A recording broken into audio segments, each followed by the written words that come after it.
Okay, what you see down here is the start of my solar hot water system.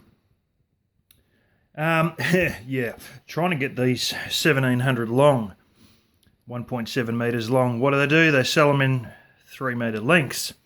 Best I could do was 1500. Then soaring through one of them in the car park, sort of cracked off about 3 inches or something.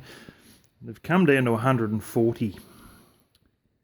So anyway, I originally had one at 2 metres and cut 1 metre off, and the others I try to cut perfectly in half. Got one at 1.5, another one at 1.5, and then big splinter. And so that, yeah. Anyway, I'll get about 32 litres, which I believe is, what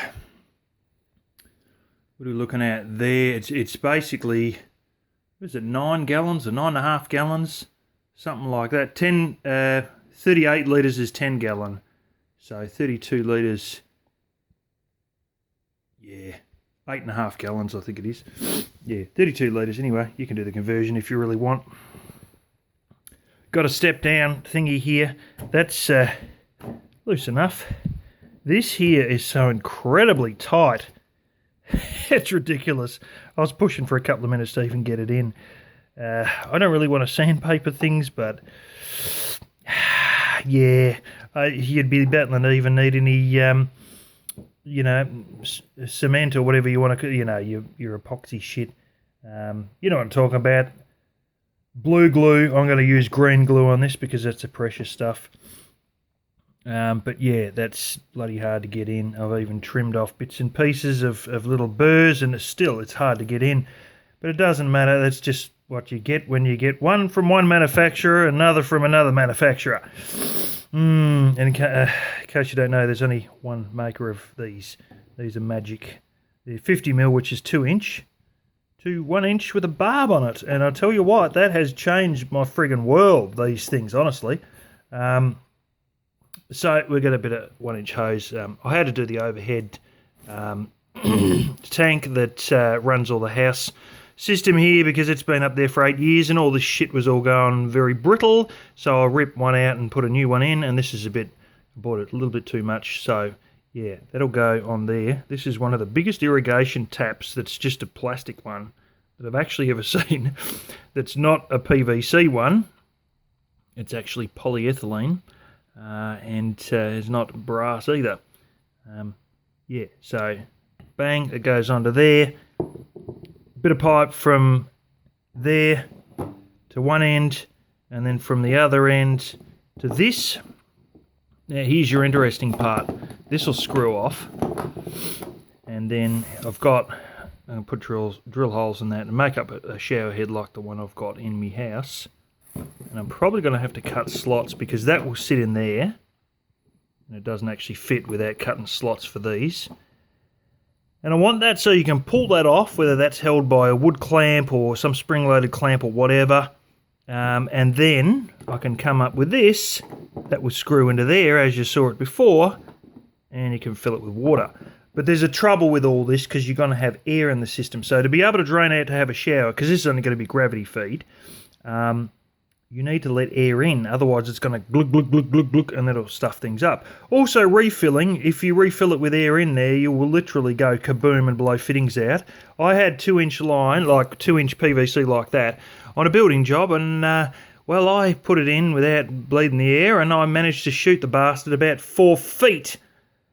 Fortunately, it was just the glue that let go. There wasn't much glue, so we just managed to re-glue it and put it back together, but ooh, some people, yeah, just about needed a change of underwear.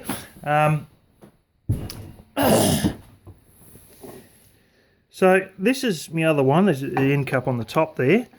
As you can see, there's not much of a burr on that. The idea is you get 2 of these. Now this is a 1/2 inch one. That's a 1/2 inch for a 1/2 inch line, but they make the bloody thread 3/4. Now, that's 13mm.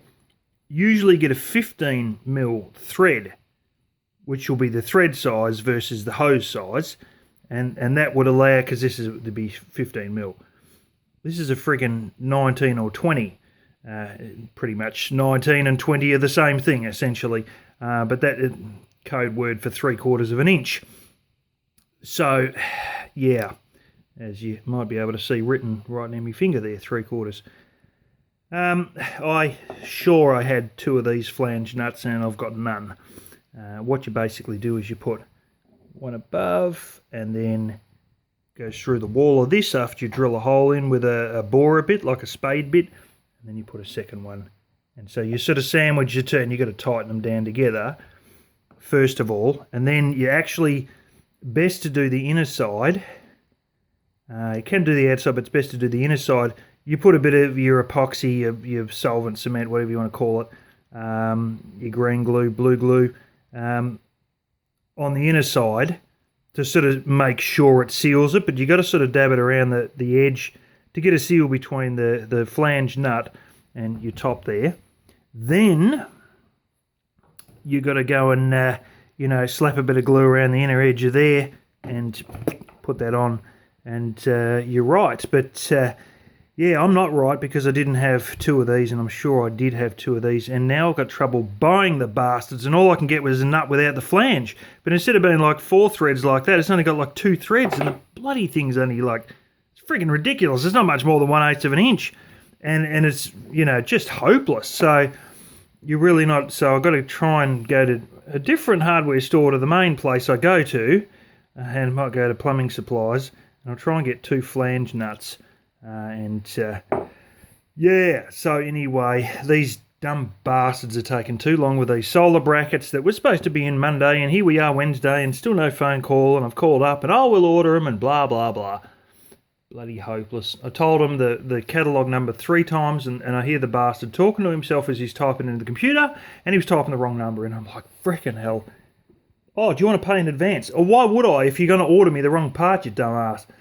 So anyway, when I go in to get those brackets, I'll try and get these flange nuts, and we can finish the top of that. The whole lot of this is going to be painted in black. I do have to wash off a lot of the shit just to even get all this glued together. There's all little bits that are all in there joining those. But yeah, that's what we're up to. That's going to give me a bit of a shower, and I still have to work out like a shower curtain, which would be just something like not normal shower curtain. It would be like a heavy fabric that I sew up, and maybe get like a aluminium pipe loop or something for the top. I'm going to even use 20mm conduit because I've got heaps of that 3/4 inch conduit laying around, and make up like a little all the way around shower curtain that would become where my shower is. So yeah, it's an interesting little project that I was trying to do the whole lot in 50mm, like in 2-inch, like that pipe I showed you that I'm going to make the shower head out of. And whoa, it would have cost a lot, and there would have been so many fittings that it just, because the cost of that is not much different from the cost of this. And it's like 15 US cents a metre more for this big stuff than it is for the small stuff, and then you've got a hole, and it was actually going to be like 7 lines, so the amount of fittings you got's ballistic, and then you've got to end up with a leak somewhere, and it's going to fuck your whole show up. So anyway,